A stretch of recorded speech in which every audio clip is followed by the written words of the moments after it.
మన తండ్రి అయిన దేవుని నుండి కుమారుడైన యేసుక్రీస్తు నుండి కృపయు సమాధానములు మీకు కలుగునుగాక. ఆమేన్. దయచేసి కూర్చునండి. తలలు ఉంచుకొని ప్రార్థన చేసుకుందాం. మా శ్రీదుర్గమా, మా విమోచకుడా, నా నోటి మాటలు మందరి హృదయ ధ్యానము మీ దృష్టికి అంగీకారముగా చేసుకుని మహిమ పొందమని, నన్ను బలపరచు అని అందే సమస్తమును చేయగలను ప్రభు. నన్ను కనికరించి బలపరిచి నీ బిడ్డలతో మీరే మాట్లాడి సంఘానికి క్షేమకరమైన మాటలు అందించి దీవించమని యేసు నామమున వేడుకొంచున్నాం తండ్రి. ఆమేన్. క్రీస్తు యేసునందు మిక్కిలి ప్రియులారా, సజీవుడు పునరుద్ధానుడు మన ప్రభు అయిన యేసుక్రీస్తు పరిశుద్ధ నామములో మీ అందరికీ నా యొక్క ధన్యవాదాలు, శుభాలు చెల్లిస్తూ ఉన్నాను. గత వారము జోసెఫ్ హౌస్, జీసస్ హౌస్ అని యోసేపు యొక్క గృహాన్ని చూసినప్పుడు ఇది దేవుని గృహములాగా కనపడింది. దేవుని గృహము సంఘములా కనపడిందని, సంఘములో ఎలాంటివి ఉండాలో ఒక 7 అంశాలు సంఘం గురించి గత వారం మనము ధ్యానం చేశాం. అందులో భాగంగానే మరొకసారి జోసెఫ్ యొక్క టెస్ట్ మనీస్, ఫారిన్ కంట్రీ వెళ్ళాడు, ఒక సింగిల్ మ్యాన్గా ఉన్నాడు. తన జీవితకాలం అంటే మరణం వరకు దేవుని కొరకు ఎలాంటి సాక్ష్యాలు ఇచ్చాడో, ఎలాగూ సాక్షిగా జీవించాడో, ఆయన జీవితంలో నుంచి క్లుప్తంగా ఒక 8 మాటలు మీకు ఉదయకాలం అందించాలని ఆశిస్తూ ఉన్నాను. ఆదికాండము 1/4, దాదాపుగా 50 అధ్యాయాల్లో 1/4 జోసెఫ్ మీద ఎక్కువగా రాయబడింది. అందులో దాదాపుగా 15 అధ్యాయాలు ఉంటే 13 అధ్యాయాలు యోసేపు యొక్క జీవితం మీద చాలా సుదీర్ఘంగా అన్ని అధ్యాయాలు పరిశుద్ధాత్ముడు నడిపించాడు. ఒక వచనం నడిపించడమే కష్టం, కానీ 13 అధ్యాయాలు కేవలం ఒకే ఒక వ్యక్తి మీద అన్ని అధ్యాయాలు నడిపించాడనంటే ఆయన చరిత్ర, ఆయన జీవితం ఆనాటి ప్రపంచంలో ఎంత ప్రభావితం చేసిందో జోసెఫ్ ద్వారా మనము తెలుసుకోవచ్చు. అబ్రహాము, ఇస్సాకు, యాకోబు అను దేవుడు వీరి దేవుడు అని చూస్తాం, కానీ ఒక్క మాట కూడా నేను యోసేపు దేవుడును అనే మాట ఎక్కడ కూడా వ్రాయబడలేదు. కానీ ప్రభు కొరకు లోపం లేని వ్యక్తిగా జీవించాడు ఇతడు. ఆశ్చర్యం, నేను యోసేపు దేవుడునని ఎందుకు దేవుడు చెప్పుకోలేకపోయాడు మనకు తెలియదు, కానీ 3 జీవితాల్లో లోపాలు ఉన్నాయి, అబ్రహాం, ఇస్సాకు, యాకోబు. కానీ వీరి దేవుడునని ప్రభు చెప్తూ వచ్చాడు. అబ్రహాముకు దేవుడు రెవల్యూషన్ ఇచ్చాడు, 7 సార్లు ఇచ్చాడు, 7 times రెవల్యూషన్, ప్రత్యక్షత. ఇస్సాకుకి ఇచ్చాడు, యాకోబుకి ఇచ్చాడు. కానీ ఒక్క మారు కూడా, ఒక చిన్న రెవల్యూషన్ కూడా జోసెఫ్ పట్ల దేవుడు చూపించలేదు. అయినా ప్రభు కొరకు సాక్షిగా జీవించాడు యోసేపు. నిజమే దేవుని బిడ్డలారా, యోసేపు యొక్క జీవిత చరిత్రను మనము ధ్యానించినప్పుడు మన జీవితాన్ని కూడా దీన్ని అన్వయించుకుంటే ఈ నూతన సంవత్సరం ఎంత దేవునికరంగా ఉంటుందో మనము ఆలోచింపవలసిన వారమై ఉన్నాం. ఆయన యొక్క వయస్సు 37వ అధ్యాయంలో చెప్పబడింది 17 సంవత్సరాల వయసు అని చెప్పి. 41వ అధ్యాయంలో ఆయన యొక్క వయస్సు గురించి వ్రాశారు. 17 ఇయర్స్లో అతడు అమ్మబడ్డాడు. ఫారెన్ వచ్చేసాడు. దాదాపుగా 110 సంవత్సరాలు ఫారిన్ కంట్రీలో జీవించాడు. అంటే జోసెఫ్ ఫారిన్ కంట్రీలో, ఈజిప్ట్లో దాదాపుగా 93 సంవత్సరాలు ఉన్నాడండి. 93 ఇయర్స్. అంత సుదీర్ఘంగా ఆయన ఈజిప్ట్లో ఉన్నాడు అని చక్కని భాగాలు, వచనాలు మనకు తెలియచేయబడుతున్నాయి. యోసేపు యొక్క జీవితం మనం చూస్తే 37వ అధ్యాయము మనకు ప్రారంభమవుతుంది. ఎందుకో ఆయన మీద అసూయపడ్డారు, ద్వేషించారు. వారికి భోజనం పట్టుకొస్తా ఉన్నాడు. దాదాపుగా 6 అవర్స్ జర్నీ. వాళ్ళ దోతాన్లో ఉంటే దోతాను వెళ్ళాడు, గోషెను ఉంటే ఆయన అక్కడికి వెళ్ళాడు. చివరికి జోసెఫ్ను చూసి సెటైర్లు వేశారు. ఇదిగో కలలు కనువాడు వచ్చుచున్నాడు. చాలా అవమానకరంగా తక్కువ చేసి మాట్లాడారు జోసెఫ్ని. అంత మాత్రమే కాదు, వీడిని గుంటలు వేద్దాం, వీడు కనిన కలలు ఏమగునో. గుంటలు వేస్తే కలలు ఆగిపోతాయంటారా? గుంటలు వేద్దాం, వీడు కనిన కలలు ఏమగునో. బాగుంది, గుంటలు వేశారు. వీడు ఇక్కడ చంపితే మనకు ప్రయోజనం ఏంటి? వీడిని కాస్త అమ్ముకుంటే మనకు డబ్బు అని వస్తుందని చెప్పి యోధా ప్రపోజ్ చేశాడు. బయటికి తీశారు. అటుగా మిథ్యానీయులైనా ఇష్మాయిలీలైనా ఒకటేనండి. వాళ్ళకి 20 సిల్వర్ కాయిన్స్కి అమ్మేశారు, షర్ట్ తీసేశారు.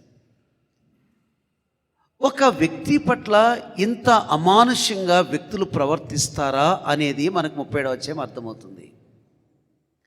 ఒక సింగిల్ మ్యాన్, ఒక వ్యక్తి మీద ఈ మానవాళ్ళు ఇంత క్రూరంగా, ఇంత ద్వేషంగా, అమానుషంగా ప్రవర్తిస్తారా?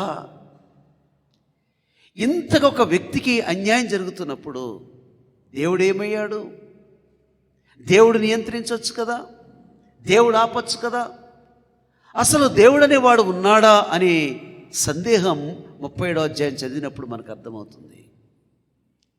యోసేపు జీవితంలో, తన జీవితంలో ఎంత ప్రతికూలంగా జరిగినప్పటికీ కూడా దేవుడు ఉన్నాడా, దేవుడు ఉంటే నాకెందుకు అని తన జీవితంలో ఇలాంటి అనుమానాలు తన జీవితంలో రాలేదు.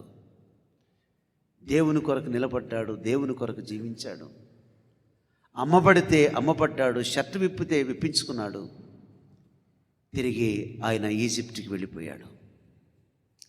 అక్కడ ఒక చీఫ్ సెక్యూరిటీ ఆఫీసర్ ఉన్నాడు, పోతీఫర్, రాజు సంరక్షక అధిపతి.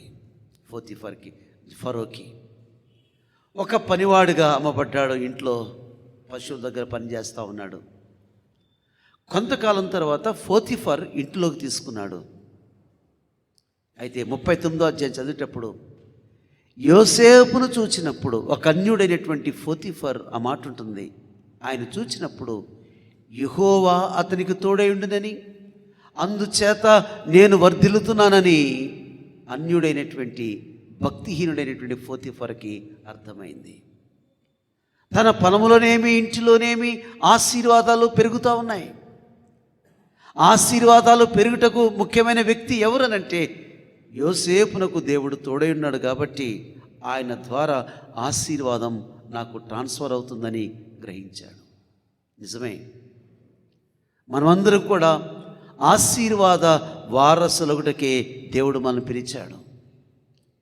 ఈ సంవత్సరం యోసేపు ద్వారా ప్రతి ఇంటికి, ప్రతి వ్యక్తికి ఆశీర్వాదం ఏ విధంగా అయితే ట్రాన్స్ఫర్ అయ్యిందో, మన జీవితం ద్వారా కూడా మన సంఘం కావచ్చు, ఇంకెవరైనా కావచ్చు, మన ద్వారా ఆశీర్వాదాన్ని పంచే సంవత్సరంగా ఈ సంవత్సరం ఉండాలని దేవుని వాక్యం మనకు తెలియచేయబడుతుంది. చాలా అద్భుతంగా ఆయన స్టీవార్డ్గా కొనసాగిస్తున్నాడు. ఆయన గృహ నిర్వాహకుడని రాశారు. బైబిల్లో అనేక మంది గృహ నిర్వాహకులు ఉన్నారండి, స్టీవర్డ్స్. మన సంఘంలో ఉన్నారు కదా స్టీవర్డ్స్. అన్నిటికంటే అత్యున్నతమైనటువంటిది బెస్ట్ స్టీవర్డ్ ఎవరనంటే జోసెఫే. యథార్థవంతుడండి, లెక్కల్లో కానీ, పని అప్పగించడం చేయటంలో కానీ, విశ్వాసములో కానీ, యథార్థతలో కానీ, అన్నిటిలో ది బెస్ట్ స్టీవర్డ్ ఇతను. నమ్మకమైనటువంటి గృహ పరిపాలకుడని ఈ అధ్యాయం ద్వారా తెలియచేయబడుతుంది. ఇక ఐగుప్తులో పోతిఫర్ ఇంటి మీద సమస్తానికి అతడి అధికారి. ఒక భోజనానికి ఏముందో లేదో తప్ప మిగతా కూడా ఏది కూడా చూసుకోలేదు ఈ పోతిఫర్. ఆల్ ఆఫ్ సడన్ ఒక ప్రాబ్లం అతనికి ఎదురైంది. ఇక్కడ నుండి నేను మీకు చూపించే ప్రతి వచనములో దేవుడు అనే మాట కనపడుతుంది. గాడ్ తన జీవితంలో గాడ్ దేవుణ్ణి ఎలా హెచ్చించాడో, దేవుణ్ణి ప్రపంచానికి ఎలా చూపించాడో ఆయన జీవితం ద్వారా మనము నేర్చుకోవాలి పాఠం. పోతిఫర్ భార్య మాట్లాడుతూ ఉంది. ఆయనతో పాపం చేయాలని ఆమె ప్రయత్నిస్తూ ఉంది. ఒక రోజున ఎవరు లేరు, పని వాళ్ళందరినీ కూడా నియంత్రించేసింది పోతిఫర్ భార్య. పోతిఫర్ లేడు, పనివాళ్ళు లేరు. అంత పెద్ద ఇంటిలో జోసెఫ్ మాత్రమే ఉన్నాడు, పోతిఫర్ భార్య ఉంది. నేను చదువుతున్నాను, చూడండి ఒకసారి. 39వ అధ్యాయము 9వ వచనంలో, నీవు అతని భార్యమైనందున నిన్ను తప్ప మరి దేనిని నాకు అప్పగింప ఉండలేదు. కాబట్టి నేనెట్లు ఇంత ఘోరమైన దుష్కార్యం చేసి దేవునికి విరోధముగా పాపము కట్టుకుందును. Is personal life. మొట్టమొదటిగా ఈజ్ పర్సనల్ లైఫ్. తన వ్యక్తిగత జీవితంలోనికి కాన్వర్జేషన్స్ జరుగుతున్నప్పుడు దేవుడు అనే మాట తీసుకొచ్చాడు. ఎంత అద్భుతం చూడండి. పోతిఫర్ ఇంటిలోకి, ఐగుప్తులోకి దేవుడు అనే మాట, ఈ పదాన్ని తీసుకురావడం బట్టి అతని యొక్క పర్సనల్ లైఫ్ ఎంత దీవెనకరంగా, ఎంత మహిమకరంగా ఉన్నదో ఆలోచించేయండి. ఆ ఇంట్లో ఎవరు లేరు. అది రహస్యకరమైనటువంటి పాపం. అది రహస్యంగా జరుగుతున్న పాపము.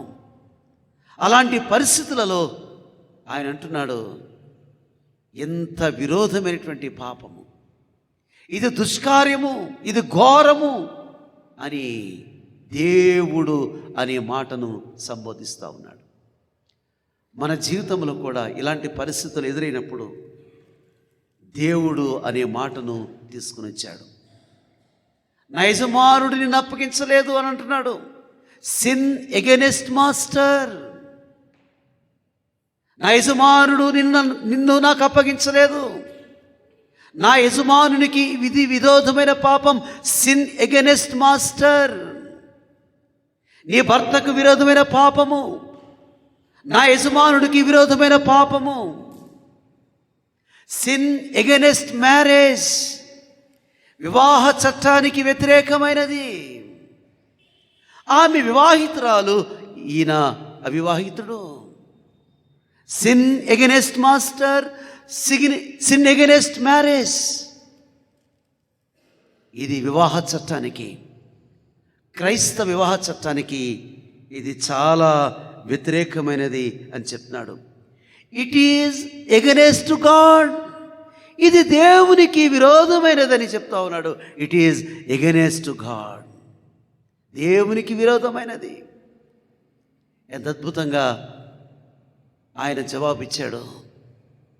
నిజమే, మన పర్సనల్ లైఫ్లో నుండి కొన్నిసార్లు మన జీవితంలో ఏదైనా పర్సనల్ లైఫ్లో టెంప్టేషన్స్ వచ్చాయి, ఏదైనా శోధనలు వచ్చాయి. ఆ శోధనలోకి వచ్చినప్పుడు మనం కూడా ప్రభుని తీసుకురాగలిగితే ఎంత ధన్యత. ఇక్కడికి మీకు ఒక మాట చెప్పాలి. కొన్నిసార్లు దేవుడు నియంత్రించాడండి.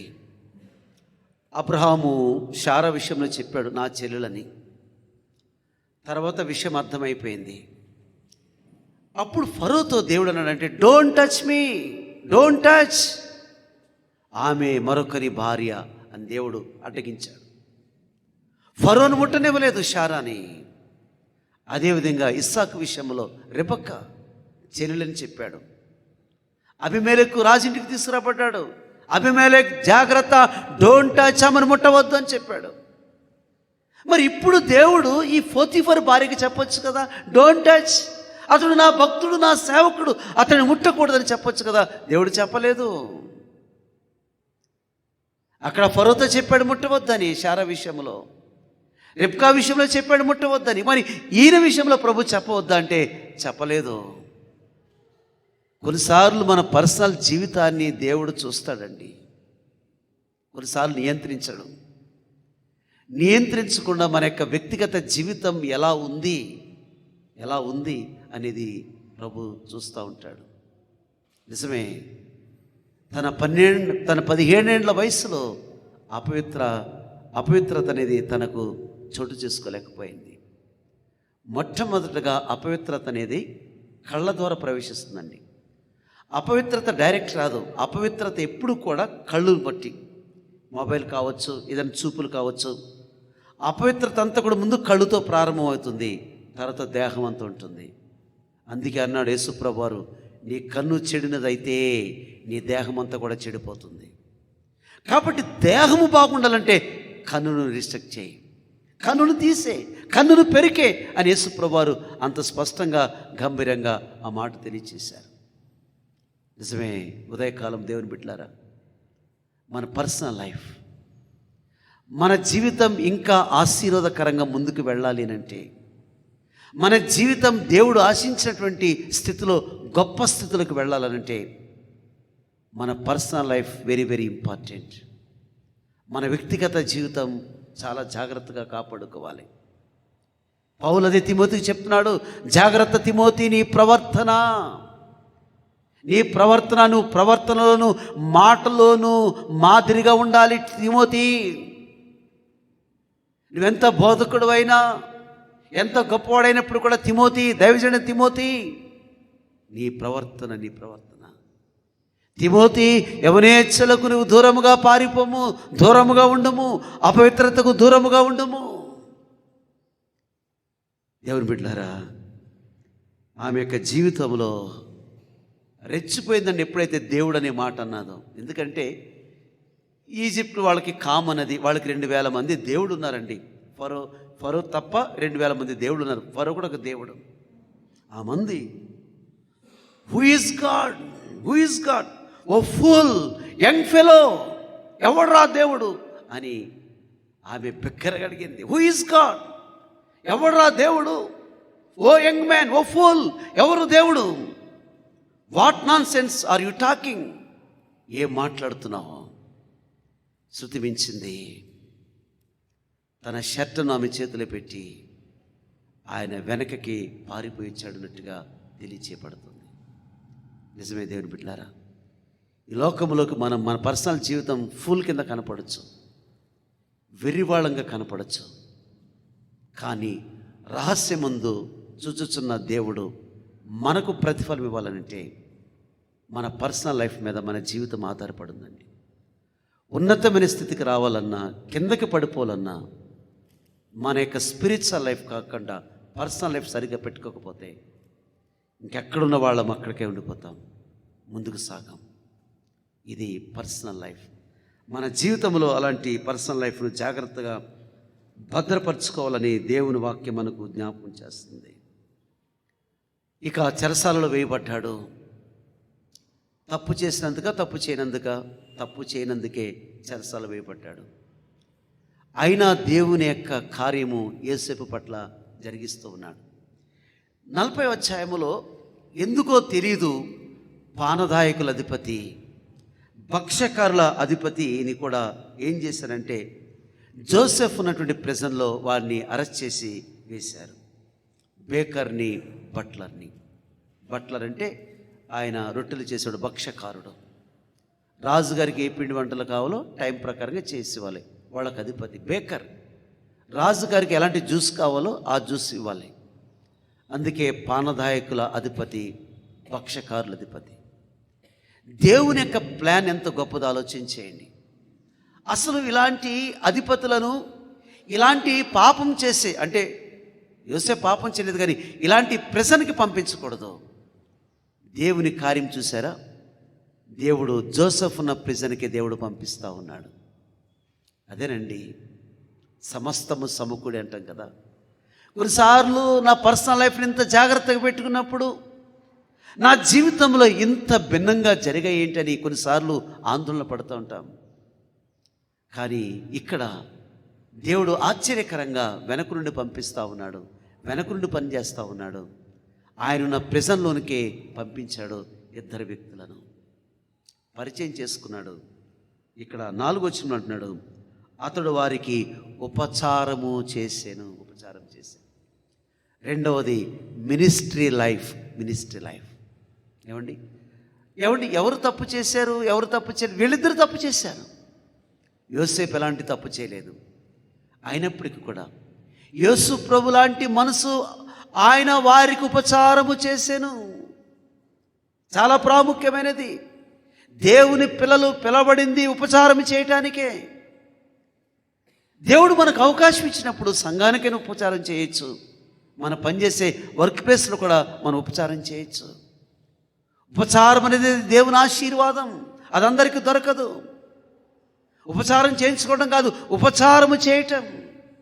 యోసేపు చెరసాలలో వారికి ఉపచారం చేశాను. ఎలాంటి వారికి? మంచి వారికి కాదు, తమ ప్రభు ఎడల తప్పు చేసిన వారికి ఉపచారం చేశాను. ఇదండి క్రైస్తవ జీవితం అని అంటే. ఈరోజు మన భారతదేశం కూడా ఉపచారం చేస్తూ ఉన్నాం. ఎంత వ్యతిరేకించినా, మనం కొట్టినా, గాయపరిచినా, ఏం చేసినా దేవుని పిల్లలుగా ఉపచారం మానటం లేదు. ఏంటిదనంటే మినిస్ట్రీ లైఫ్. రెండవది తన జీవితంలో మినిస్ట్రీ లైఫ్. ఇక్కడ వాళ్ళిద్దరికీ కలలు వచ్చాయి, వేరువేరుగా కలలు వచ్చాయి. భయపడుతున్నారు, దిగులుతో ఉన్నారు. జోసెఫ్ మార్నింగ్ విజిట్ చేశాడు. సార్ ఏంటి మీ ముఖాలు విచారంగా ఉన్నాయి, ఎప్పుడు నవ్వేవాళ్ళు దుఃఖంగా ఉన్నారు ఎందుకనంటే, ఏం చెప్పమంటావయ్యా, మా ఇద్దరికి కలలు వచ్చాయా అన్నప్పుడు వెంటనే ఏం చేశాడో చూద్దాం. 40వ అధ్యాయము 8వ వచనం. అందుకు వారు, మేము కలలు కంటిమి, వాటి భావము చెప్పగలివారు వారు ఎవరు లేరని అతనితో అనగా, యోసేపు వారిని చూచి, భావములు చెప్పుట దేవుని ఆధీనమే కదా అంటున్నాడు. ప్రెజెంట్లో దేవుని గురించి మాట్లాడుతున్నాడు. ఈ కలలు చెప్పుట, ఈ భావము చెప్పుట దేవుని ఆధీనమే కదా. కొన్నిసార్లు అనొచ్చు, జోసెఫ్ దేవుడు అన్నందుకే కదా నేను ప్రెజెంట్లో వేసేశారు. దేవుడని నోట నువ్వు సంబోధించే కదా నీకు ప్రెజెంట్ పడ్డావు. మరలా నువ్వు ప్రెజెంట్లో దేవుడు అనే మాట ఎందుకు? ఇంకా దేవుడు అనే మాటను బట్టే కదా ఇంత ఘోరమైన స్థితికి వచ్చావు. మరలా దేవుడు అంటే ఎస్, తన జీవితంలో దేవుడిని గణపరచాలి, నిజదేవుడిని గణపరచాలి, నిజదేవుడిని ఈజిప్ట్ ప్రజలకు చూపించాలి. నిజదేవుడు అంటే ఎవరో ప్రపంచానికి తెలియాలి. ఒక యవనస్తుడుగా ఎంతగా ఇది దేవుడి వల్ల జరుగుతుంది. దేవుడే మీకు బయలుపరుస్తాడు, దేవుడే మీకు అర్థం చెప్తాడు. ఇది దేవుని ఆధీనమే కదని ఎంత చక్కగా చెప్తున్నాడు. నిజమే, పోతిఫర్ హౌస్లో దేవుడి గురించి మాట్లాడాడు. ప్రిజన్లో అధిపతుల దగ్గర దేవుడి గురించి మాట్లాడాడు. మన జీవితంలో ఏమి సంభవించినప్పటికీ కూడా మనం దేవుని గురించి మాట్లాడటం నేర్చుకోవాలండి. మన దేవుడి గురించి మన దేవుడు ఎవరు? సజీవుడు. మన దేవుడు గొప్పవాడు. మన దేవుడు ఏకైక దేవుడు. ఆయనే అంతటా ఉండేవాడు. మన దేవుడు సర్వవ్యాప్తి. ఆయన గురించి మాట్లాడాలి. దేవుడి గురించి మాట్లాడుతున్నాడు. దేవుడి గురించి మాట్లాడిన ప్రతిసారి కూడా ఉన్నతమైనటువంటి స్థానానికి దేవుడు తీసుకువెళుతూ ఉన్నాడు. దేవుడు ఈ కాలంలో దేవుడిని మర్చిపోయే కాలం, నిజదేవుడిని గుర్తించని కాలం. నిజదేవుడి గురించి చెప్తుంటే కొడుతున్నారు, నిజదేవుడి గురించి చెప్తుంటుంటే చెరసాల వేస్తున్నారు, నిజదేవుడి గురించి చెప్తుంటుంటే వ్యాన్లు తగలబెడుతున్నారు. నిజదేవుడి గురించి చెప్తే ఒప్పుకోవడం. అదే వేరే దేవుడి గురించి చెప్పండి, సమస్య లేదు. కానీ నిజదేవుడి గురించి ఇక్కడ అధిపతులకు చెప్పాడు. నిజమే, ఎందుకు పానదాయకుల అధిపతిని, భక్షకారుల అధిపతిని పంపించాడనంటే, చాలా కాలం వీళ్ళు చెరసాల్లో ఉన్నారు. వీళ్ళు అధిపతులు కాబట్టి భవిష్యత్తులో దేవుని యొక్క ఉద్దేశం ఏంటి? జోసెఫ్ని సింహాసనం మీద కూర్చోపెట్టాలి. ఐగుప్తు అంతా తిరియాలనంటే ఐగుప్తు మీద బాగా తెలిసిన వారు ఇద్దరు అధిపతులు. చెరసాల ఉండగా ఫరో ఇల్లు ఎలా ఉంటుంది, దేశం ఎలా ఉంటుంది, ఆర్థిక విభాగం ఎలా ఉంటుంది, అంతా కూడా చెరసాల ఉండగానే పట్టు సాధించేశాడు జోసెఫ్. గమనించారండి? మొత్తం ఈజిప్ట్ గురించి బాగా క్షుణ్ణంగా ఎరిగిన వారు ఈ బేకర్ అండ్ బట్లర్. మొత్తం సమాచారం అంతా కూడా జోసెఫ్కి ఇచ్చేశారు. నిజమే, మన జీవితంలో మినిస్ట్రీ లైఫ్ ఉండాలి. దేవుడు అవకాశం ఇచ్చాడా? నా వల్ల కాదండి, ఇది దేవుడి వలన కలుగుతుంది. ఆయన ఒక్క మాట చెప్పగలిగితే, ఈ ఒక్క మాట మనం ప్రపంచానికి అందించగలిగితే ఎంత ధన్యత, ఎంత గొప్ప భాగ్యము ఆలోచించేయండి. ఈ విధంగా కలలు చెప్పాడు. పానదాయకులకు బేకర్ నీకు విడుదల కలుగుతుంది, బట్లర్కి అన్నాడు నీకు విడుదల కలగదు, నువ్వు పాపం చేశావు, తప్పు చేశావు, కాబట్టి నీకు ఖచ్చితంగా నీకు శిరచ్ఛేదనం చేస్తారని చెప్పాడు. ఆయన చెప్పిన ప్రకారంగా ఒకరికి శిరచ్ఛేదనం చేశారు. పానదాయకులు బేకర్, అతడికి విడుదల కలిగింది. విడుదల కలిగేటప్పుడు జోసెఫ్ రిక్వెస్ట్ చేశాడు, అయ్యా నీకు మేలు కలిగినప్పుడు ఈ చెరసాల నుంచి బయటికి రావాలంటే ఎవరి వల్ల కాదు, ఫరో వల్లనే అవుతుంది, దయచేసి నన్ను జ్ఞాపకం చేసుకోమన్నాడు. ఇక పానదాయకుడు విడుదల పొందాడు, సేమ్ జాబ్ వచ్చింది, ఫరో ఇంటిలో ఉన్నతమైన స్థితిలో ఉన్నాడు. మర్చిపోయాడు. కొన్నిసార్లు మనము దేవుణ్ణి ఆశ్రయించకుండా మనుషుల మీద నమ్మకం పెట్టుకుంటే యోసేపుకి నిరాశ వచ్చిందండి. 41వ అధ్యాయంలో 2 years గడిచింది అంటున్నాడు. అప్పటికే చాలా కాలం నుంచి జోసెఫ్ ప్రిజన్లో ఉన్నాడు. ఈ రోజు రిలీజ్ అవుతుంది, ఆ రోజు రిలీజ్ అవుతుంది అనుకునేసరికి 2 years పట్టింది. ఎందుకు పట్టింది 2 years అంటే మనుషుల మీద నమ్ముకున్నాడు కాబట్టి. దేవుడు ఇప్పుడు కలలు ఫరోకు తీసుకొచ్చాడు. ఏం కలలు అంటే, ఇదిగో నైల్ రివర్ ఉంది, నైల్ నది, అందమైనటువంటి బలమైనటువంటి 7 ఆవులు ఆ నదిలో నుంచి బయటకు వచ్చి జమ్ములో తింటున్నాయి. తర్వాత 7 ఆవులు, చిక్కిపోయిన ఆవులు, అవి కూడా బయటకు వచ్చాయి. ఈ చిక్కిపోయిన ఆవులు బలిసిన ఆవులను తినేశాయి. అర్థం కాలేదు అతనికి. తర్వాత మరొక కల కన్నాడు, 7 బలమైనటువంటి వెన్నులు ఉన్నాయి, 7 పేల వెన్నులు ఉన్నాయి. ఈ బలమైనటువంటి 7 వెన్నులు బలహీనమైనటువంటి వెన్నులు తినేశాయి. అర్థం కాలేదు. ఈ వెన్నులేంటి, తినేటివేంటి, బలిసినవేంటి, ఇదంతా అర్థం కాలేదు. ఈజిప్ట్లో ఉన్న అందరిని పిలిచాడు, అందరిని రమ్మన్నాడు. ఒక్కరు కూడా సమాధానం చెప్పలేదు, ఒక్కరు కూడా అర్థం కాలేదు. వెంటనే పానదాయకుడికి గుర్తొచ్చింది, అయ్యా మేము ప్రజలు ఉన్నప్పుడు ఒక వ్యక్తి ఉన్నాడు, మేము కన్న కల భావం కరెక్ట్గా చెప్పాడు, అతను చెప్పిన ప్రకారం జరిగిందన్నప్పుడు వెంటనే ఆయనను పిలిపించారు, క్షవరం చేయించారు. ఇప్పుడు ఎక్కడికి వస్తున్నాడనంటే ప్యాలెస్లోకి అడుగు పెట్టాడు. ఎవరు? జోసెఫ్. ఇక ఫరో పరిచయం చేసుకున్నాడు. తనకున్న కళలు ఏమొచ్చాయో 2 రకాల కళలు జోసెఫ్ చెప్పాడు. జోసెఫ్ విని ఏమన్నాడో తెలుసా అండి? 16వ వచనం, యోసేపు అది నా వలన కాదు, దేవుడే ఫరోకు క్షేమకరమైన ఉత్తరం ఇచ్చును. సార్ అది నా వలన కాదు. ఏమయ్యా నీ వల్ల అవుతుందని చెప్పాడు కదా పానదాయకుడు. సార్ అది నా వల్ల కాదు, దేవుడే ఫరోకు క్షేమకరమైన ఉత్తరం ఇచ్చును. ప్యాలెస్లోకి దేవుడిని తీసుకెళ్ళాడు జోసెఫ్. ఎంత అద్భుతం, ఎంత ఆశ్చర్యం ఆలోచించారా? నేటి కాలంలో మనకు అవకాశాలు ఉన్నాయి. ప్యాలెస్లోకి వెళ్ళి ముఖ్యమంత్రులకు, ప్రధానమంత్రులకు చెప్పే అవకాశం ఉన్నది, మనం చెప్పడం లేదు. దేవుడే దేవుడే, ఈ మాట గాడ్ గాడ్ గాడ్ అని 5 times జోసెఫ్ దేవుడి గురించి మాట్లాడతాడు. God God.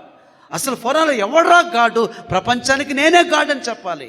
ఎందుకనంటే ఆయన ప్రభుగా పిలవబడుతున్నాడు, ఆయనే దేవుడిగా పిలవబడుతున్నాడు. ఎవరు గాడ్? నేనే కదా గాడ్ అని చెప్పాలి. కానీ ఇక్కడ దేవుడే దేవుడే అనే మాట. నిజమే దేవుని బిడ్డలారా, దేవుడి యొక్క కార్యాలను దేవుని ఎంతగా పరిచయం చేస్తూ ఉన్నాడు. ప్రజల్లో దేవుడి గురించి మాట్లాడడం సులభమే, 4th ఇంట్లో మాట్లాడడం సులభమే. ఒక ప్యాలెస్లో ప్రపంచ నియంత ఫరో దగ్గర దేవుడి గురించి మాట్లాడుతున్నాడు, దేవుని గురించి సంభాషిస్తూ ఉన్నాడు. ఆ దేవుడే నీకు క్షేమకరమైన ఉత్తరం ఇస్తాడని చెప్పినప్పుడు వినటం ప్రారంభించాడు.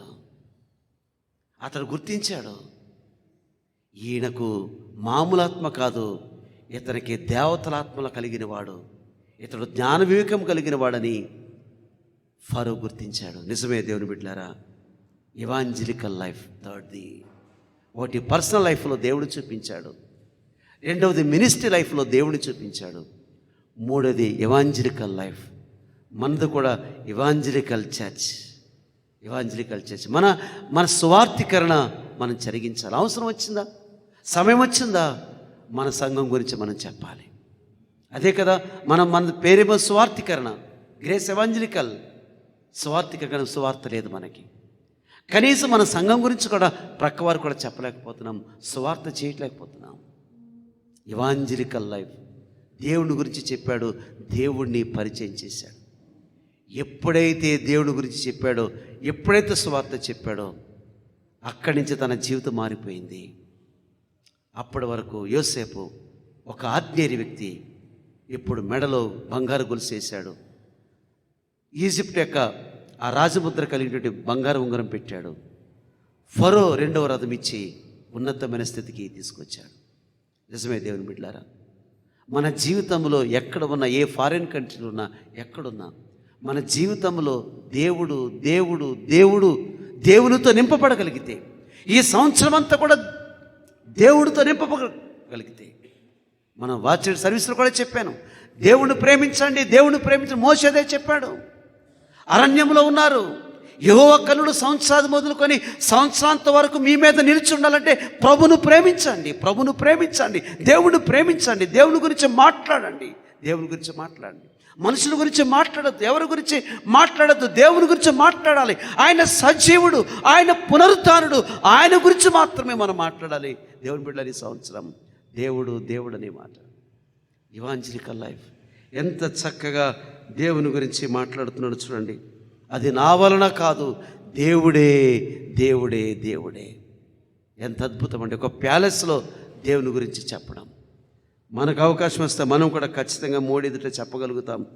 అవకాశం వస్తే ఎక్కడైనప్పుడు కూడా దేవుని గురించి చెప్పగలుగుతామని ఆ నిశ్చయత అనుకున్నప్పుడు దేవుని బిడ్డలారా మనకు అలాంటి అవకాశాలు ఇస్తాడనే విషయాన్ని జ్ఞాపకం చేసుకుందాం. 4వది 42వ అధ్యాయము 18వ వచనం. ప్రధానిగా ఉన్నాడు, రక్షకుడుగా ఉన్నాడు, ప్రపంచానికి భోజనం సరఫరా చేస్తూ ఉన్నాడు. ఎందుకో తెలియదు, కానాన్లో కూడా కరువు వచ్చింది. 10 మంది అన్నలు ఈజిప్ట్కి వచ్చారు. యోసేపును గుర్తుపట్టలేదు, ఎందుకంటే 17 వయసులో చూశారు. ఇప్పుడు ఆయన హెయిర్ స్టైల్ మారింది, డ్రెస్ మారింది, పైకి ఇప్పుడు సావరిన్గా ఉన్నాడు కాబట్టి గుర్తుపట్టలేదు. యోసేపు గుర్తుపట్టాడు. గుర్తుపట్టి వాళ్ళని అరెస్ట్ చేశాడు. వాళ్ళు భయపడుతూ ఉన్నారు. ఏం చేస్తాడో, చంపేస్తాడేమో భయపడుతున్నారు. ప్రజలందరూ ఉన్నారు. ఆ సమయంలో ఏమని మాట్లాడుతున్నాడు చూడండి. 42వ అధ్యాయం 18వ వచనం. 3వ దినమున యోసేపు వారిని చూచి, నేను దేవునికి భయపడువాడను. Public life. నేను దేవునికి భయపడువాడను. పబ్లిక్లో చెప్తున్నాడు. ఆయన ఒక మంచి సావరిన్గా ఉన్నాడు, ఒక ప్రధానిగా ఉన్నాడు. ఒక ప్రధానిగా చెప్పుకోలేడు, పబ్లిక్గా చెప్పుకోలేడు. నేను దేవునికి భయపడువాడను. అందరు వినేటట్లు చెప్తా ఉన్నాడు, నేను దేవునికి భయపడువాడను. పబ్లిక్ లైఫ్లో, చర్చ్ లైఫ్లో చెప్తామండి మేము క్రిస్టియన్స్ అని. పబ్లిక్ లైఫ్లో చెప్పగలుగుతామా? మేము దేవుని పిల్లలమండి, మేము యేసుప్రభుని అనుసరిస్తామండి, మేము యేసుప్రభు నమ్ముకున్నామండి, యేసుప్రభుని నమ్ముకున్నాం. ఆలోచించారా దేవుని బిడ్డలారా? నేను దేవునికి భయపడేవాడను. ఇటీవల కొత్త కొన్ని సంబంధాల గురించి ఎదుగుతున్నప్పుడు కొత్త విషయాలు బయటకు వస్తున్నాయి. ఏంటనంటే, పిల్లలందరూ మంచి ఐటీలో ఉన్నారు, బాగున్నారు, కానీ మేము బాప్తిసం తీసుకోలేదంటున్నారు. ఎందుకనంటే మనకి చట్టాలు బాగా వచ్చాయి కదండి, అందుకనే మేము బాప్తిసం తీసుకోవడం లేదు. బాప్తిసం తీసుకున్న వాళ్ళకంటే మేము బలమైన విశ్వాసం కలిగిన వారని చెప్తున్నారండి. ఇప్పుడు ఆశ్చర్యం కలుగుతుంది. గమనించారా? అంటే వాళ్ళు దేవుని గురించి చెప్పుకోలేకపోతున్నారు. దేవుడు మంచి ఉద్యోగం ఇచ్చాడు, మంచి కృపనిచ్చాడు. అంటే గవర్నమెంట్ వారి ఎదుటి వారి ఎదుట మేము దేవునికి మేము దేవుని పిల్లలమని చెప్పుకోలేకపోతున్నారు. యోసేపు, మేము దేవుని పిల్లలం, నేను దేవునికి భయపడివాడను అని ఎంత అద్భుతంగా చెప్పుకుంటున్నారు. ఆలోచించేయండి. ఎస్, పబ్లిక్ లైఫ్లో నిజమే. మన జీవితంలో పబ్లిక్గా ఒకవేళ ఎవరైనా ఇప్పుడు మీరు ఎవరంటే ఏం చెప్పుకుంటాం? పబ్లిక్గా చెప్పుకోవాలి, మేము దేవుని పిల్లలం. పబ్లిక్ లైఫ్లో నేను దేవునికి భయపడేవాడనను ఈ మాటలు చెప్తున్నాడు. 5వది మనం చూద్దాం. 43వ అధ్యాయము 29వ వచనములో ఇక్కడ ఏమని మాట్లాడుతున్నాడంటే, అప్పుడు కనులెత్తి తన తల్లి కుమారుడును తన తమ్ముడైన బెన్యామీను చూచి, మీరు నాతో చెప్పిన మీ తమ్ముడు ఇతడేనా అని అడిగి, నా కుమారుడా, దేవుడు నిన్ను కరుణించునుగాక. చూసారండి, 10 మంది, దాదాపుగా 11 మంది బ్రదర్స్ వచ్చారు ఇంటికి. భయంతో ఉన్నారు, తప్పు చేశామని. ప్యాలెస్లోకి వచ్చారు, వేట మాంసం భోజనం పెట్టాడు, భయపడుతున్నారు. అలాంటి సమయంలో తమ్ముడిని చూసి, తమ్ముడా, బ్రదర్, దేవుడు అనే మాటను తీసుకొస్తా ఉన్నాడు. ఇదే లైఫ్ అని అంటే ఇది ఫిజికల్ లైఫ్, ఇది భౌతికపరమైనటువంటి కుటుంబం, భౌతికపరమైనటువంటి పరిస్థితులలో దేవుడిని తీసుకొస్తున్నాడు. నా కుమారుడా, దేవుడు నిన్ను కరుణించునుగాక అనే మాట నిజమే. మన జీవితంలో కూడా ఈ భౌతికపరమైనటువంటి రిలేషన్స్ ఉంటాయి కదండి. అక్క చెల్లెళ్ళు, అన్నదమ్ముళ్ళు, లేకుంటే సంఘముల పిల్లలు కదండి. ఒకవేళ మన మీద తప్పు చేసినా, మనకు కీడు తలపెట్టినా, మన నోటి నుంచి ఏముండాలి? దేవుడు అనే మాట తీసుకురావాలి. వాళ్ళు తప్పు చేశారు, వాస్తవమే, వాళ్ళకి గిల్టీ కాన్షియస్ ఉంది. కానీ యోసేపు మాత్రం దేవుడు నిన్ను కరుణించునుగాక. ఆ భౌతికపరమైనటువంటి ఆ యొక్క రిలేషన్షిప్ ఎంత జాగ్రత్తగా మెయింటైన్ చేస్తున్నాడు. అతడు ఉన్నతమైన స్థితిలో వచ్చినప్పుడు కూడా ఎంత జాగ్రత్తగా తన యొక్క అన్నదమ్ములను ఆ విధానం మెయింటైన్ చేస్తున్నాడో ఆలోచించేయండి. కొంతమంది దేవుడు అందరు ఇస్తాడు, అన్నలు ఇస్తాడు, తమ్ముళ్ళు ఇస్తాడు, అక్కడ ఇస్తాడు, మెయింటైన్ చేయరు. ఈ మాట అన్నారు. గాడ్ బ్లెస్ యూ అని చెప్తున్నాడు. మనం చెప్పాలి. మనకంటే మన సిస్టర్స్ వచ్చినప్పుడు, మన బ్రదర్స్ వచ్చినప్పుడు, sister, brother, God bless you, దేవుడిని ఆశీర్వదించును గాక, ఈ మాటలు పలకాలి. మన యొక్క ఫిజికల్ లైఫ్లో ఎప్పుడు కూడా మనం దీవించే వారముగా ఉండాలి, మనము ఆశీర్వదించే వారముగా ఉండాలి. దేవుడిని కరుణించును గాక, దేవుడిని దీవించును గాక. ఆ సంబోధన, ఆ భావము ఎంత గొప్పదో ఆలోచించేయండి. అందుకనే మన నోట ఏమండి, అంతా క్షేమాన్ని కలిగించే మాట ఉండాలి, క్షేమాభివృద్ధి కలిగించే మాటలు ఉండాలి. కర్స్ అనేది మన నోటి నుంచి రాకూడదండి. దేవుడే నిన్ను కరుణించునుగాక ఈ మాటలు మనకు రావాలి. అది 5వది. 6వది 45వ అధ్యాయము 5-7 వచనాలు మనం చదువుకుంటే, యోసేపు అన్నలు గుర్తుపట్టారు, మా తమ్ముడు ప్రధానమంత్రి అయ్యాడు, ముఖం చెల్లటం లేదు. అలాంటి సమయంలో యోసేపు ఏమని మాట్లాడుతున్నాడనంటే, 5వ వచనం, అయినను నేను ఇక్కడికి వచ్చినట్లు మీరు నన్ను అమ్మివేసినందుకు దుఃఖపడకుడి, అది మీకు సంతాపం పుట్టింపనీయకుడి. దుఃఖపడకుడి, సంతాపపడనీయకుడి. మనం ఏమంటారే, దుఃఖపడాలరా, నన్ను నమ్మేసేందుకు సిగ్గుపడాలరా అంటాం. దుఃఖపడొద్దు, హృదయంలో మీరు సంతాపపడకొద్దు అని చెప్తూ దేవుడిని చెప్తున్నాడు. ఇక్కడ ఏమని మాట్లాడుతున్నాడు? ప్రాణరక్షణ కొరకు దేవుడు మీకు ముందుగా నన్ను పంపించాను. మాట చెప్తున్నాడండి. ప్రాణరక్షణ కొరకు దేవుడు నన్ను ముందుగా పంపించాను. దుఃఖపడొద్దు, సంతాపపడవద్దు అని చెప్తున్నాడు. ప్రాక్టికల్ లైఫ్లో ఎంత క్షమాపణ కలిగిన వాడు కదా. అందుకని నేను మిమ్మల్ని క్షమించలాగున మీరును ఒకరినొకడు క్షమించుకొనుడి. ఇందును బట్టి పరలోకమందున్న నా తండ్రికి మీరు కుమారులై ఉంటారు. పరలోకమందున్న తండ్రికి మనం కుమారులుగా ఉండాలంటే మన జీవితంలో క్షమాపణ ముఖ్యం. ఒకరినొకడు హృదయపూర్వకంగా క్షమించుకొనుడి. అన్నల్లారా, మీ హృదయంలో సంతాపము పుట్టనివ్వకండి, మీ హృదయంలో దుఃఖపడవద్దు. ఇదంతా కూడా దేవుడు ముందుగా పంపించాడు ప్రాణరక్షణ కొరకని చెప్పి ఎంత ప్రాక్టికల్గా మాట్లాడుతున్నాడు. ఎంత ప్రాక్టికల్ లైఫ్ కదా. సమస్య అంతా వాళ్ళ ద్వారా వచ్చింది, ఇబ్బందులని కూడా అన్నదమ్ముల ద్వారా వచ్చింది. కానీ దేవుడు అనే మాట వాళ్ళ దుఃఖం పోగొట్టుకోవడానికి, వాళ్ళ యొక్క సంతాపం పోగొట్టుకోవడానికి ఇక్కడ దేవుడిని తీసుకొచ్చి ధైర్యపరుస్తూ ఉన్నాడు. నిజమే, మన జీవితంలో కూడా మనకు క్షమాపణ హృదయం కావాలండి. ప్రభు అన్నారు, మన పరలోక ప్రార్థన చేసేదే, మన పరలోక ప్రార్థనలు కూడా అదే. మనం క్షమించకుండా పరలోక ప్రార్థన చేసి ఎన్ని తప్పు చేస్తున్నాం ఆలోచించేయండి. మా రుణస్థులను క్షమిస్తున్నామని ప్రతిసారి చెప్తున్నాం, కానీ రుణస్థులను క్షమించలేకపోతున్నాం. రుణస్థులను క్షమిస్తున్నామని చెప్తున్నాం, పరలోక ప్రార్థనలో క్షమించలేకపోతున్నాం. నేను మాత్రం క్షమించను అంటున్నాం. మరి పరలోక ప్రార్థన ఎందుకు చెప్పాలి? ప్రభు నేర్పిన ప్రార్థన ఎందుకు నేర్చుకోవాలి? దేవుని బిడ్డలారా, మన ప్రాక్టికల్ లైఫ్లో ప్రభువును మనం గణపరచాలనే విషయాన్ని దేవుని వాక్యం మనకు సెలవిస్తూ ఉంది. మనము 7వది మనం చూస్తే 48వ అధ్యాయంలో, ఇది మంచి అధ్యాయం అండి. యాకోబు ముసలివాడైపోయాడు, 147 సంవత్సరాలండి. 48వ అధ్యాయంలో యాకోబుకి 147 ఇయర్స్.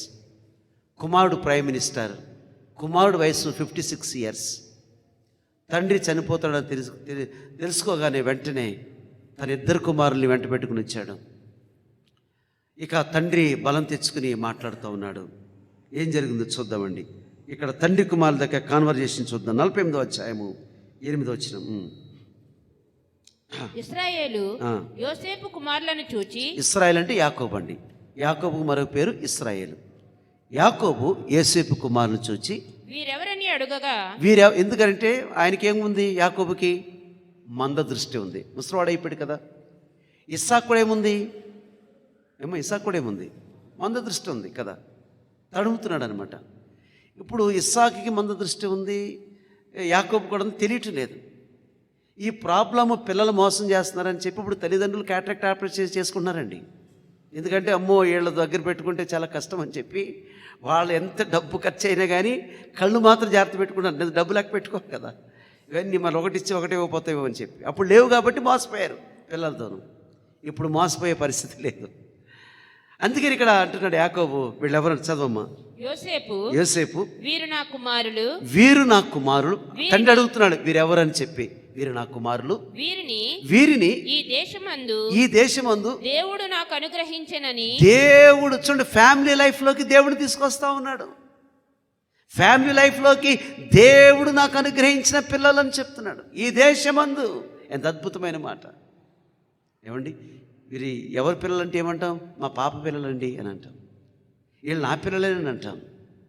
కానీ ప్రధానమంత్రి గారు తన తండ్రితో అంటున్నాడు, ఈ దేశమందు దేవుడు నాకు అనుగ్రహించిన పిల్లలు అంటున్నాడు. అంటే ఫ్యామిలీ లైఫ్లో కూడా ఎవరు తీసుకొస్తారంటే దేవుణ్ణి తీసుకొస్తా ఉన్నాడు. దేవుణ్ణి తీసుకొస్తా ఉన్నాడు. కుమారులు యెహోవా అనుగ్రహించే స్వాస్యము, సన్స్ అండ్ డాటర్స్. ఆయన అనుగ్రహిస్తేనే మనకు కుమారులు కుమార్తెలు ఉన్నారు. ఆయన అనుగ్రహించకపోతే మనకు కుమారుడు ఉండేవాడు కాదు, కుమార్తె ఉండేది కాదు. అందుకే యోసేపు ఈ దేశమందు దేవుడు నాకు అనుగ్రహించినటువంటి పిల్లలు అని చెప్తున్నాడు. ఫ్యామిలీ లైఫ్లో కూడా దేవుడిని తీసుకొస్తా ఉన్నాడు. తన పిల్లల జీవితంలో కూడా దేవుడు తీసుకొస్తా ఉన్నాడు. ఈజిప్ట్లో ఉన్నాడండి, ప్రైమ్ మినిస్టర్గా ఉన్నాడండి. సహజంగా 2 కుమారులు పుడితే ఎవరి పేర్లు పెట్టుకుంటాం, ఈజిప్టియన్ నేమ్స్ పెట్టుకుంటాం కదండి. ఈజిప్ట్లో పుట్టారు కదా. కానీ ఈజిప్ట్ నేమ్స్ పెట్టలేదు. ఏం పెట్టంటే జూ నేమ్స్ పెట్టాడండి. మనష్షే, ఎఫ్రాయిం అని. దేవుని బిడ్డలారా ఆలోచించారా? అతను ఈజిప్ట్లో ఉన్నప్పుడు కూడా, ప్రైమ్ మినిస్టర్ ఉన్నప్పటికీ కూడా ఆ పేర్లు పెట్టలేదు, కానీ జూ నేమ్స్ పెట్టాడు. అందుకే ఎఫ్రాయింని ఎంతగా దేవుడు దీవించాడనంటే, ఎంత ఉన్నతంగా దేవుడు తీసుకెళ్ళాడనంటే, మన ఫ్యామిలీ లైఫ్లో కూడా ప్రభువుని మనం చెప్పగలిగితే, ఫ్యామిలీ లైఫ్లో కూడా మన దేవుడిని చూపించగలిగితే ఎంత ధన్యత. నిజమే దేవుని బిడ్డలారా. ఒక కారు కొన్నామా, పాస్టర్ గారు ఇది మాకు దేవుడిచ్చాడండి. ఒక ఇల్లు కట్టుకున్నామా, పాస్టర్ గారు ఇది మాకు దేవుడిచ్చాడు. పిల్లలు పుట్టారా, పాస్టర్ గారు మాకు దేవుడిచ్చాడు. ఏదైనా కొన్నామా, దేవుడు మాకు ఇచ్చాడు. మన జీవితంలోకి దేవుడిని తీసుకురావాలండి. ఫ్యామిలీ లైఫ్లోకి దేవుడిని తీసుకొచ్చాడు. నిజమే దేవుని బిడ్డలారా. మన జీవితంలో కూడా అలాంటి యోసేపు లాంటి ఉన్నతమైన స్థితిలోకి వెళ్ళామనుకోండి, ఫ్యామిలీ లైఫ్లో తన 2 బిడ్డలను 12 గోత్రాలు చేర్చాడు. వారిని ఉన్నతంగా దేవుడు తీసుకెళ్ళాడు. యాకోబు యోసేపు 2 కుమారులను ఆశీర్వదించాడు. యాకోబు తన కుమారుడైనటువంటి ప్రధానమంత్రిని కూడా ఆశీర్వదించాడు. అధ్యాయమంతా కూడా దేవుడిని తీసుకొచ్చారు కాబట్టి అధ్యాయమంతా కూడా ఆశీర్వాదాలు అనే మాట మనకు కనపడుతుంది. చివరిగా 50వ అధ్యాయము 24వ వచనం. యోసేపు చనిపోతున్నాడు. 110 ఇయర్స్ వచ్చేసినాయి. ఆయన ఇక బెడ్ రిడన్ అయిపోయాడు. 110 ఇయర్స్ వచ్చినాయి. అన్నలు పిలిచాడు, చనిపోబోతున్నాడు. లాస్ట్ వర్డ్స్లో ఏం చెప్తున్నాడు చూద్దాం. యోసేపు తన సహోదరులను చూచి నేను చనిపోవచ్చున్నాను. దేవుడు చూడండి, ఆయన చనిపోతుంటూ కూడా దేవుడు అనే మాట చూడండి. ఆయన దేవుని మొదలుకొని తన 17 సంవత్సరాల వయసు మొదలుకొని 110 సంవత్సరాలు వచ్చే వరకు కూడా దేవుడు ఆయన యొక్క స్పిరిచువల్ లైఫ్ కనపడుతుంది. ఆయన యొక్క ఆధ్యాత్మిక జీవితంలో దేవుడు మిమ్మను నిశ్చయముగా చూడవచ్చును. తను చనిపోతున్నప్పుడు కూడా తన లాస్ట్ మినిట్లో కూడా దేవుడని చెప్పి తన ప్రాణాన్ని విడిచిపెట్టాడండి యోసేపు. దేవుడని చెప్పి తన ప్రాణాన్ని విడిచిపెట్టాడు. ఆయాసంగా లేడైనా, ప్రభా 110 సంవత్సరాలు కదా, కొంచెం ఎక్స్టెండ్ చేయనలేదు. ఆయన చనిపోతున్నని తెలిసినప్పుడు కూడా తన అన్నని పిలిచాడు, తమ్ముడిని పిలిచాడు, గ్రాండ్ సన్ అని పిలిచాడు. దేవుడు దేవుడు దేవుడు. నిజమే, తన జీవితం అంతా కూడా దేవుడిని గణపరిచాడు. కాబట్టి ఇశ్రాయేలు దేవుడు ఏమండి ఈ యొక్క యాకోబు సంతతిని లేదా యోసేపు సంతతిని ఎంతగా దీవించి ఆస్వాదించి అన్నపానాలు ఇచ్చి ఆరోగ్యం ఇచ్చి క్షేమమిచ్చి ప్రపంచంలో ఎంత ఉన్నతమైన స్థితిలోకి తీసుకొచ్చాడు ఆలోచించాను. ఇశ్రాయేలు దేశాన్ని ఎంత గొప్ప స్థితిలోకి ప్రభు తీసుకొచ్చాడు. కారణం ఏంటంటే దేవుడు దేవుడు దేవుడు. నిజమే, దేవుణ్ణి ప్రేమించే వారికి, ఆయన సంకల్పం చొప్పున పిలబడిన వారికి సమస్తమును సమకూడి మేలు కలుగుటకై ఇవన్నీ జరుగుతున్నవని కాపీ పేస్ట్ చేశాడు పౌలు గారు. యోసేపు యొక్క జీవితాన్ని కాపీ పేస్ట్ జరిగింది 8:28 రోమన్స్లో. నిజమే, మన ప్రభును ప్రేమించగలిగితే, మన ప్రభును ప్రేమించగలిగితే మన జీవితంలో ఈ సంవత్సరము సమస్తము సమకూడి మేలు కలుగుటకే ఇవన్నీ కూడా జరుగుతుందని గ్రహించి గుర్తించి మన యొక్క పర్సనల్ లైఫ్లో, మన యొక్క మినిస్ట్రీ లైఫ్లో, మన యొక్క ఎవెంజలికల్ లైఫ్లో, మన పబ్లిక్ లైఫ్లో, మన ఫిజికల్ లైఫ్లో, మన ప్రాక్టికల్ లైఫ్లో, మన ఫ్యామిలీ లైఫ్లో, స్పిరిచువల్ లైఫ్లో ఎక్కడ చూసినా దేవుడు దేవుడని జీవితంతో ముందుకు సాగితే ఈ సంవత్సరం మనందరికీ, మన కుటుంబాలకు, మన సంఘాలకు దీవెనకరంగా ఉంటుంది. అలాగే దీవెనకరంగా ఉండటానికి మనము దేవునితో నింపబడదాం. పరిశుద్ధాత్మ దేవుడు అతి కృపటి సహాయము మనకు సమృద్ధిగా అనుగ్రహించును గాక. సమస్త జ్ఞానములకు మించిన మన తండ్రి సమాధానం యేసుక్రీస్తు వల్ల మీ హృదయములకు, మీ తలంపులకు కావలి ఉండును గాక.